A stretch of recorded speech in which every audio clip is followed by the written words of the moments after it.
Zata. Truth. It began long before us.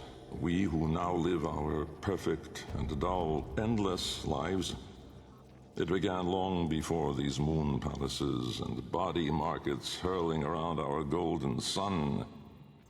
It began long before our light coil thinkers, our radiation wars, our oil smoke. It began with us, the continuity and its twin, wanderlust. The need for unseen shores deep in our marrow. No judge, jester, queen, or king can escape this old blood. We are nomads, eternal. And when no ocean, mountain, or sky could contain us, our gaze hungered starward. Afar, they mocked us with their brittle light, winking and jeering like dangling iotons, forever out of reach, illuminating the truth. Immortal as we are, we die with the sun. That's where I come in.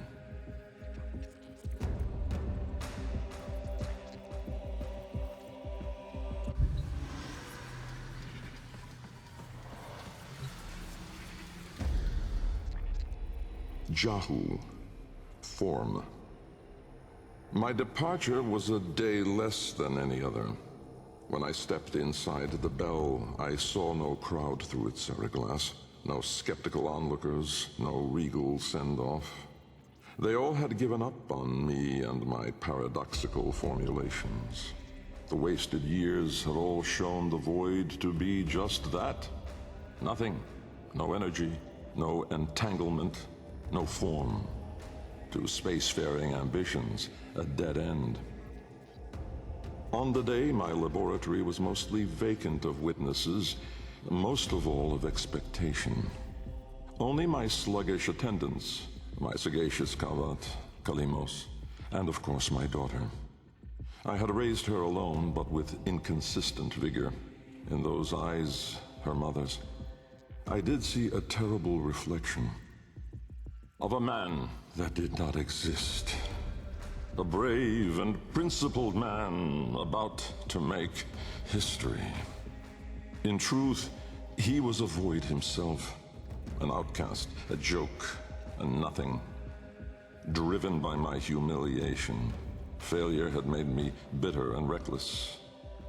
I would dive into the depths myself to prove them all wrong.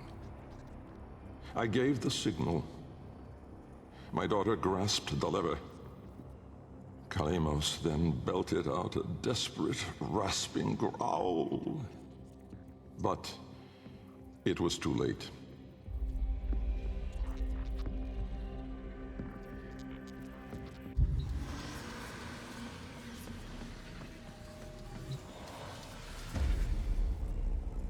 Vom, order.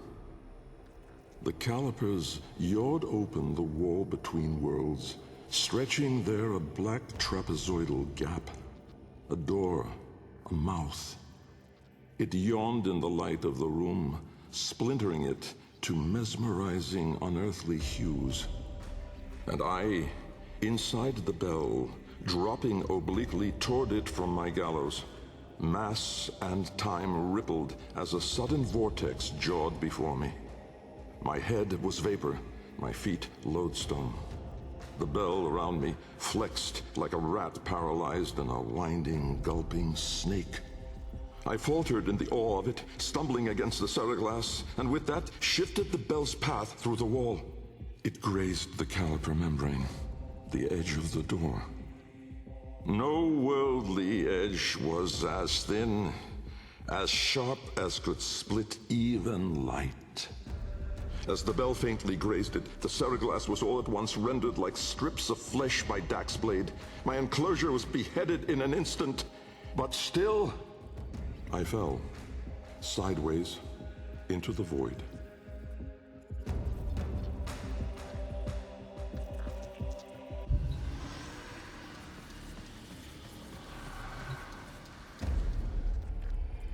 Thas, chaos. Death was on me, I was certain. I was face down, eyes clenched, my heart pulsing the last of its seconds, and my lungs burning the last of its air. A sudden nostalgia gripped me. I grasped desperately for memory of a storm just past, the fumbling pitch of a child's song. Yet all these thoughts seemed to steal away from my mind like smoke through a vent. I would die empty. I then became aware of another sensation, physical, a web of pain, needles itching into my arm. At once I realized I was alive. Laying in the bell's shattered ceraglass, I groped the ground, warm stone, the floor of my laboratory. So, I had never left. And so, I had failed. Again. I heard a crunch alongside me. Someone stepping through the shattered glass. With great shame, I gasped and rose my head to face my daughter above me. But as I opened my eyes, it wasn't her. It was me.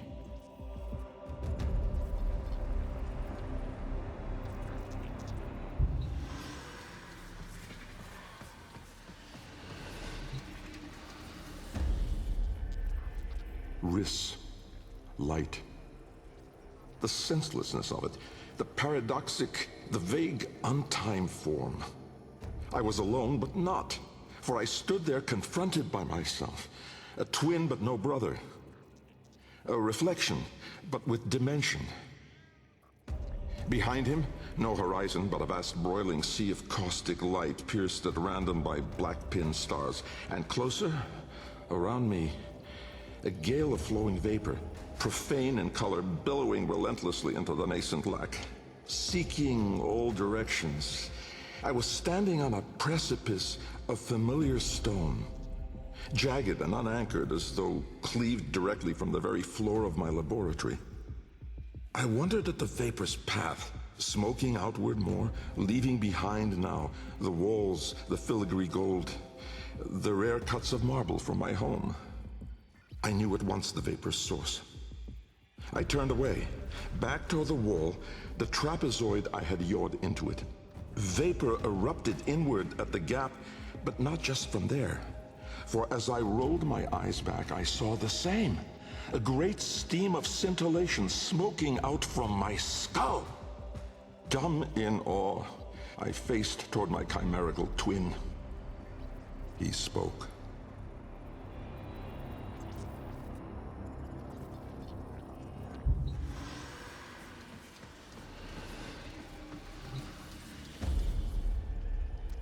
Kra, time.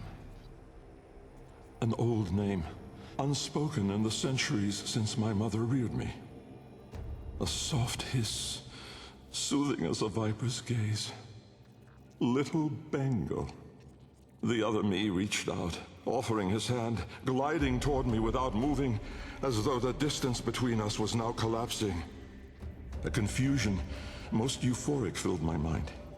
With the shred of wit that remained, I decided that I should run for my life. At once, crazed and frantic, I fled. But I made no forward progress. Instead, the world compressed ever more around me, as though I were an anchor pulling the shore to reach. When I arrived at the door, or rather, the door arrived at me, I howled, hurling myself inside, out. And then and there I was, lost and unlost, howling on the floor in harmony with my wretched Kalimos, lacerated in flesh and heart, scattered as the bell glass, spilling blood and stomach on the cold stone floor. But I sensed the other there, at the wall's breach behind me, reaching still. I screamed, but my voice was gone. Forever. I looked, but my eyes would never see again. I swept my fist across the floor, snatching broken shards, and in gripping tightly, I filled my hands with ink. Close it, I wrote.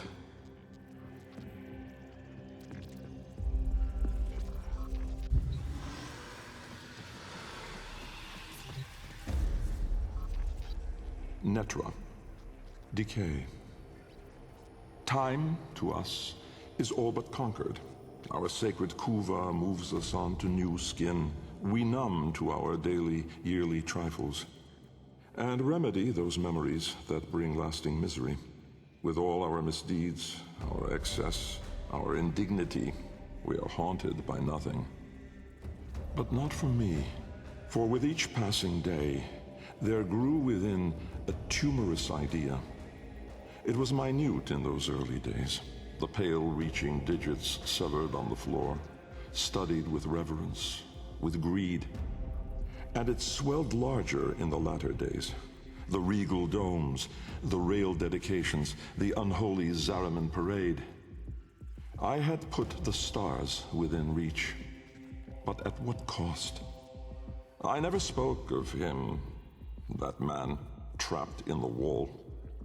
And while there have been countless souls who have followed me through with their light skippers and field wave skins and vari-eyed instruments, not a single one ever saw him. Me. And so it is that I will not take the kuva now, or ever again. This is the last skin I'm in. Because of this idea, that I cannot be sure, that in all that smoked commotion, in all that panic and fear, in that bending light and blinding dark, was it I who escaped? Or the other?